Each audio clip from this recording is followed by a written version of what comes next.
अस्सलाम वालेकुम। कोयटा का जो स्कैंडल आया है लड़कियों का, नाजेबा वीडियोस और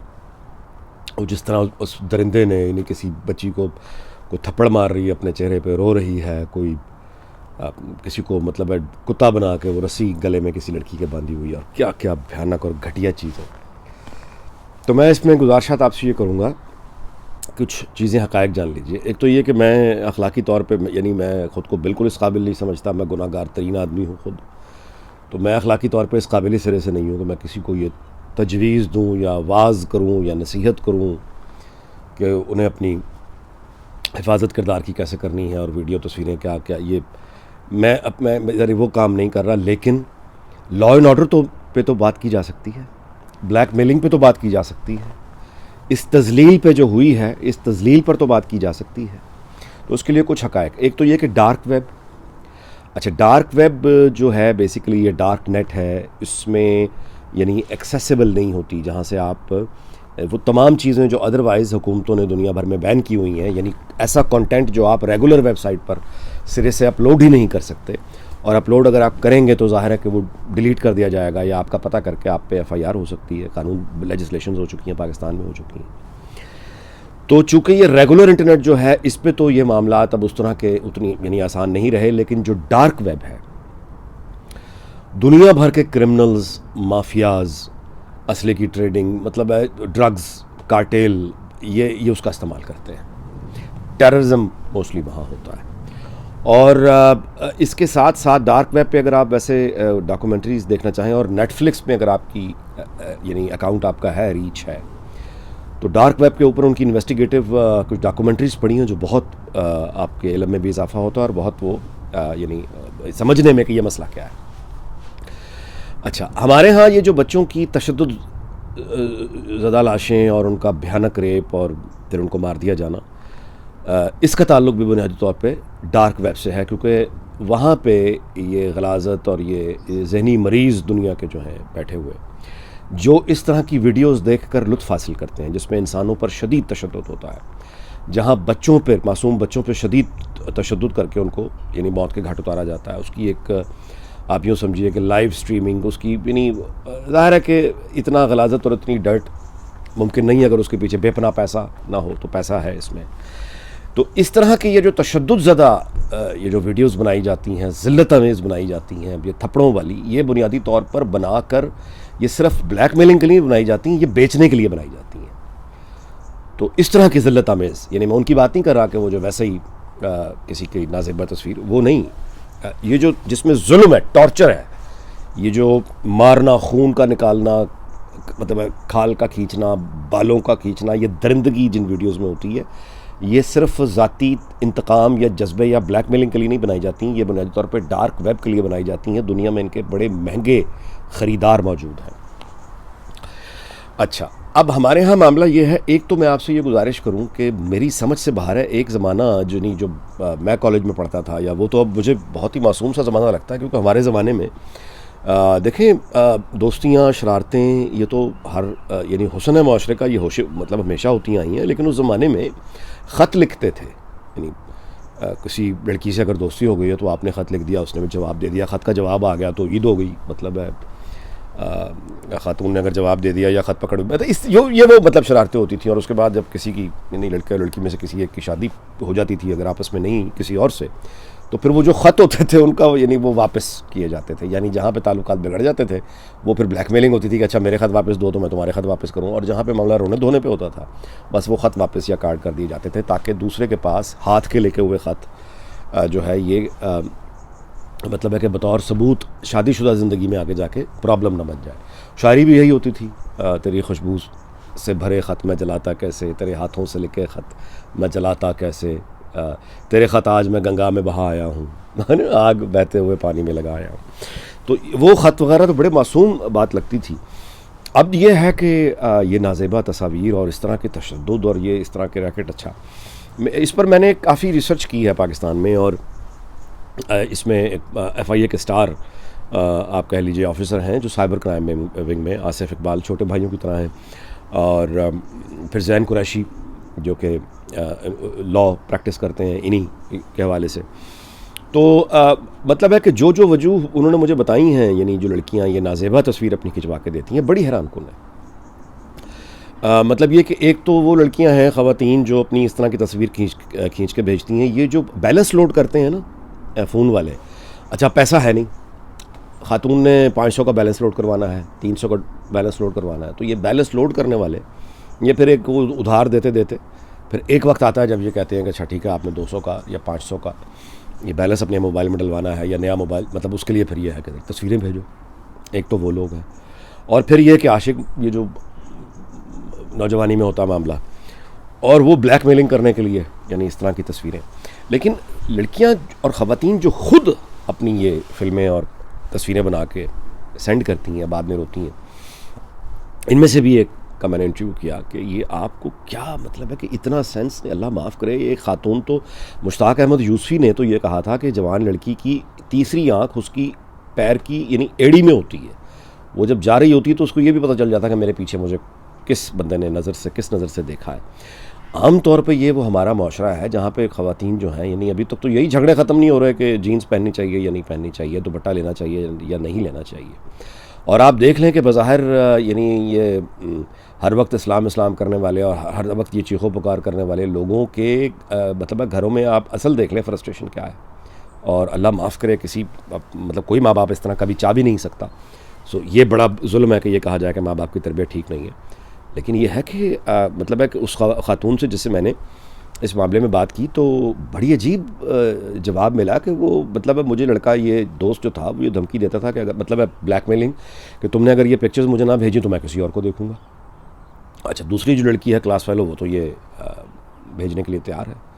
तो अगर तुमने ना भेजी तो फिर मैं उधर चला जाऊँगा। अब ये इनसिक्योरिटी आ गई। पहले हमने क्या बात की, बैलेंस लोड करवाना है, कितने का, 100 का, 200 का, 400 का, 500 का, और तस्वीर जो भेजी है वो सारी ज़िंदगी उसने अपनी 500-400 के बैलेंस के लिए गिरवी रख दी। दूसरा कि वो ब्लैकमेलिंग है उसकी। अब भाई, जो आपको इस वक्त ब्लैकमेल कर रहा है कि तुमने अगर मुझे कमीज़ उतार के पिक्चर ना भेजी तो मैं किसी और की तस्वीर देखूंगा या किसी और को के पास चला जाऊंगा, ये इनसिक्योरिटी, ऐसे आदमी के साथ चलने का फ़ायदा,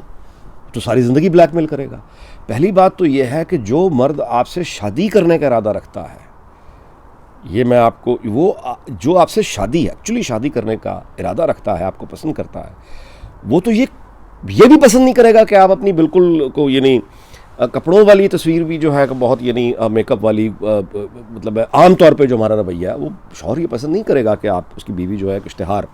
में आ जाए, या लोग उसको, वो तो आपकी इज़्ज़त की हिफाजत करेगा। जिसने आपसे एक्चुअली शादी करनी है, जो शादी करना चाहता है, वो क्यों चाहेगा कि आप अपनी मतलब उसको नाज़ेबा तस्वीर भेजें। उसका अपना फ़ोन चोरी हो सकता है, उसके अपने फ़ोन का डाटा चोरी हो सकता है, यानी इतना तो कोई, वो तो आपकी इज़्ज़त को यानी चाहेगा ना कि वो आप उसकी हैं बस, यानी उसके अलावा आपको कोई देखे ना। वो तो मतलब आपकी इज़्ज़त की, आपकी हुर्मत की हिफाजत करेगा, यानी वो ये क्यों आपसे कहेगा कि आप इस तरह की तस्वीर उसको भेजें। और ये यानी इतनी बचकाना बात है, मुझे समझ नहीं आता। यानी यहाँ पे कोयटा वाले उसमें जो आपने देखा, ये भी क्या है, फाइनेंशियल इनसिक्योरिटी है ना, नौकरी के लिए, नौकरी मांगने के लिए, यानी वो नौकरी मांगने के लिए वो झांसा देकर तो ये हो रहा है सलूक। अच्छा, अब औरतें जनरली मतलब है कि ये मासूम होती हैं इस उम्र की बच्चियाँ, और वो ये समझ बैठती हैं कि उन्हें बड़ी अकल है, और चूँकि दुनिया में शराफत से कोई काम होता नहीं, लिहाजा मतलब है कि ये बदमाशी कर ली जाए। अच्छा, मर्द तो बदमाशी करेगा ना, पिस्तौल पकड़ के या कोई गन पकड़ के या कुछ और, इनकी बदमाशी है कि ठीक है फिर कपड़े उतार दो तो शायद नौकरी मिल जाए। तो मतलब ये बेबसी और ये महरूमी, गुर्बत और महंगाई, और उसके साथ बढ़ती हुई ज़रूरतें, ये फाइनेंशियल इनसिक्योरिटीज़, इमोशनल इनसिक्योरिटीज़ जो है वो इंसान को फिर यहाँ फंसाती हैं जाके कि आदमी मतलब है कि आप रूह कांप उठती है जो सलूक उनके साथ हुआ। और आप यकीन, यानी हम देखकर अगर इतना अफसोस हमें हो रहा है तो आप अंदाज़ा लगा सकते हैं कि जिस वक्त वो लड़की अपने चेहरे पे थप्पड़ मार रही होगी, जिस तरह से वो रो रही है बेबसी से, और उसको पता है कि उसकी वीडियो बन रही है, यानी वो किस कर्ब और किस हिसाब से गुजरी होगी, क्या क्या हमारे सामने आया, क्या क्या हमारे सामने नहीं आया। तो वीलॉग का ख़ात्मा इस बात पे मैं करता हूँ कि हमारे यहाँ बहुत ज़्यादा इस बात की ज़रूरत है। जिस तरह ये बहुत भयानक रवैया बढ़ता चला जा रहा है, FIA साइबर क्राइम जो विंग है उनकी मैं तारीफ़ करता हूँ, तारीफ़ करनी चाहिए, वो लोग वाकई एक्शन लेते हैं। ज़ाहिर है कि परफेक्ट तो कोई भी नहीं होता, लेकिन बहरहाल कहीं ना कहीं कोई दाद मतलब है इसकी है। आप अगर विक्टिम हैं इन मामलात के तो इसको मतलब है कि खामोशी में सफ़र करना या ये कि ख़ुदकुशी कर लेना या ये कि ब्लैकमेल होते रहना, ये तो कोई मतलब है परमानेंट इलाज तो नहीं है। और मतलब है कमाल की बात है यार, आप मतलब है ख़ातून हैं अगर आप, और आप वाकिफ़ हैं कि आदमी तो हमारे यहाँ तो माशाल्लाह ठरकी इस कतर ठरकी हैं कि वो ज़बानें निकाल के तो वो अपना उन रास्तों पे वो सफाई कर रहे होते हैं कि हल्की सी भी लड़की जो है वो तैयार होकर आ जाए, कोई भी आ जाए। तो बंदे तो हमारे मतलब इतने फ्रस्ट्रेशन जिसकी इंतहा कोई नहीं, आप देखती नहीं है। यानी जो भी आपका दोस्त है या जो भी आपको इस तरह का मुतालबा कर रहा है वो उसी माशरे से है ना, तो वो आपको यानी मतलब है कि ये इस तरह की इनसिक्योरिटी के मुझे छोड़ के चला जाएगा, या ये कि मुझे पैसे मिल जाएंगे, या ये कि मुझे नौकरी मिल जाएगी, या ये कि ये बैलेंस जो है वो मैं डलवा लूँ, तो ये तो मतलब अल्लाह माफ़ करे, ये बड़ा एक आपको कहना चाहिए कि फिर ये होता है। सो वक्ती जज्बात और उबाल, और मैं समझता हूँ कि स्कूल, कॉलेजेस, यूनिवर्सिटीज़, इनमें कोर्सेज़ होने चाहिए ख़ास तौर पे लड़कियों के लिए, कि यानी टेक्नोलॉजी की एक क्लास होनी चाहिए, टेक्नोलॉजी को हाउ टू यूज़ इट। अगर ये देखें ना, आप गाड़ी चलाने के लिए लाइसेंस होता है या नहीं होता? होता है ना। हालांकि आप कहें जी पैसा मेरा है, गाड़ी मेरी है, मैं जिस तरह घोड़ा लेके चलाऊँ मेरी मर्ज़ी, मैं गधा लेके चलाऊँ मेरी मर्ज़ी, मैं गाड़ी पे जाऊँ मेरी मर्ज़ी, लाइसेंस की क्या ज़रूरत है ना, एक लाइसेंस की ज़रूरत होती है ना। तो ये जो टेक्नोलॉजी है, यूट्यूब और ये सोशल मीडिया और ये डार्क नेट और ये जो एक्सचेंज है सारी की सारी, इनमें यूनिवर्सिटीज़ और कॉलेजेस में टेक्नोलॉजी की क्लासेस और बच्चियों को बल्कि शुरू स्कूल से बताना चाहिए कि आप जो हैं ये मतलब है कि किस तरह की पिक्चर्स इंडीसेंट होती हैं, मूवीज़ कौन सी इंडीसेंट होती हैं, आपसे लोग किस किस तरह के तकाज़े कर सकते हैं, भेस बदल के, नाम बदल के वो आपको ट्रैप कर सकते हैं, ब्लैकमेल कर सकते हैं, मजलूम बन के, झूठ बोल के, यानी ये सब हो सकता है। और आखिरी बात मैं आपको ये बताऊं कि मैं हैरान हो गया साइबर के क्राइम के रिकॉर्ड्स देखकर कि वहाँ पे जिन ख़वातीन और लड़कियों के नाम और तस्वीरें जाली यानी गलत वो और झूठे प्रोपेगेंडे किए जाते हैं कि ये औरत जो है इसका नंबर ये है और वो इतना पैसे का तकाजा करती है, अल्लाह माफ़ करे, मतलब है कुछ वक्त के लिए या दिन के लिए या रात के लिए। उनको जब इन्वेस्टिगेशन की और इस तरह की पता ये चला कि उनके अपने कज़न थे, यानी ख़ानदानों में हसद और ख़ानदानों में जेलसीज़ यहाँ तक जा चुकी हैं कि किसी ने रिश्ता मांगा है, वो नहीं मिला, किसी और को रिश्ता मिल गया, तो इसने जल के वो जो उनकी मेहंदी की और वो जो घर के फंक्शंस की कज़न तो है ना, वो तस्वीरें लेकर तो फिर वो नीचे गलत पैगामात के साथ सोशल मीडिया पे शेयर कर देते हैं। अब खैर इस पर बहुत सख्त वहाँ पे काम हो रहा है पाकिस्तान में, और अल्लाह का शुक्र है कि हो रहा है। लेकिन बस इसी बात पे व्लॉग का अख्ताम करते हैं कि ये जो कोयटा का वाक़या आया है, ये इस तरह के अल्लाह जाने कितने वाक़यात हैं जो सामने ही नहीं आ रहे, कितने मुजरिम हैं जो पकड़े नहीं जा रहे। तो गांव से लेके, क्योंकि टेक्नोलॉजी तो गांव के अंदर भी है, ये तो छोटे से, यानी इसका कोई ताल्लुक ये तो नहीं है कि ये सिर्फ लाहौर में आता है और मतलब कहीं और मतलब छोटे शहर में नहीं है या छोटे गांव में नहीं है, तो हर जगह। तो जहाँ जहाँ भी स्कूल है, जहाँ जहाँ भी कॉलेज है, जहाँ जहाँ भी यूनिवर्सिटीज़ हैं, वहाँ पे एक टेक्नोलॉजी की क्लास ख़ास तौर पे बच्चियों के लिए हुकूमत को ये फ़र्ज़ है। अब ये सूबाई मतलब 18वीं तरमीम के बाद सब्जेक्ट है, तो ये हर सूबाई हुकूमत का फ़र्ज़ है कि वो टेक्नोलॉजी की क्लास में औरतों और बच्चियों को ये बताए कि सोशल मीडिया पे जो मटेरियल आप अपलोड करते हैं वो किस तरह का होना चाहिए, और आप अपने ज़ाती दोस्त अहबाब या इस तरह के ज़ाती मामला, दोस्ती या इश्क वगैरह ये जो मामला होते हैं, इनमें किस हद तक आपने व्हाट्सएप ग्रुप्स में चीज़ जाना है, कहाँ तक नहीं जाना, और कौन कौन सी चीज़ जो है वो आपकी पूरी ज़िंदगी, आपके पूरे ख़ानदान, आपकी औलाद आने वाली पूरी, उसको ये तो दाग एक दफ़ा अल्लाह माफ़ करे लग जाए तो कहाँ छुटता है, फिर लोग कहाँ भूलते हैं। लोग हमेशा आपकी डार्क साइड और नेगेटिव साइड को याद रखते हैं, वो आपकी पॉजिटिव साइड को याद नहीं रखते। सो ये 2 मिनट की ख़ता या ये मेरी समझ से बाहर है वैसे, कि यानी को मर्द होते हुए भी मैं बहुत मतलब है ये बड़ा मुश्किल होता है कि आप ये सोचें कि मैं मतलब बिल्कुल कपड़ों के बगैर, मैंने तो कुछ ज़िंदगी में यानी कुछ मर्द भी नहीं इस तरह की बात सोच सकते। मैं हैरान हूँ कि औरतें किस तरह इस ट्रैप में आती हैं, लेकिन आ जाती हैं। और इसका इलाज क्या है? तालीम और तरबियत। सबक भी एक हमारे लिए मौजूद है कि जब हुकूमतें और मुल्क चलाने के ज़िम्मेदार लोग वो जब अपनी पावर गेम में होते हैं और नीचे लोगों को रिलीफ नहीं मिल रहा होता, तो फिर ये होता है, इनसिक्योरिटी जब आती है और कोई पूछने वाला नहीं होता, तो ऐसी मासूम बच्चियां मतलब है उनको जानवर बना दिया जाता है। जिन माशरों में कानून की हुक्मरानी नहीं होती, मुआशी तहफ़्फ़ुज़ नहीं होता, रियासत जो है वो ज़िम्मेदारी उठाने को सिरे से तैयार ही नहीं है, ना तालीम की, ना छत की, ना सेहत की, तो उन माशरों में बेबसी जो है, गुर्बत और बेबसी, वो इंसानों को जानवर बनाती है, जानवर बनने पे मजबूर कर देती है। यानी वो जो जानवर बन रहे हैं और वो जो दरिंदा उस बेचारगी और गुर्बत से फ़ायदा उठाता है दरिंदा, ये दरिंदे होते हैं जो फिर राज करते हैं खुल के। और इस पर मैं कभी एक और वीलॉग करूँगा कि ये जो सूद का